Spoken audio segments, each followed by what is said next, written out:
5 vitesh në Arati, Sokoloxha, 51 vjeç, i dënuar për 3 vrasje në Shqipëri dhe Belgjik, është deportuar nga Shtetet e Bashkuara dhe i është dorëzuar autoriteteve shqiptare.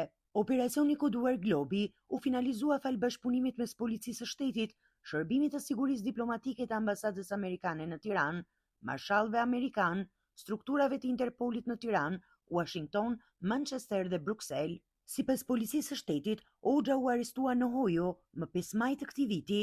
Ai ishte në kërkim ndërkombëtar pasi në vitin 2000 u dënua nga gjykata e Fierit me 25 vite burg për vrasjen e 2 vëllezërve në Patos, krimi kryer në bashkëpunim në mars të vitit 1997. Përveç dënimit në Shqipëri, ai është dënuar dhe nga drejtësia belge.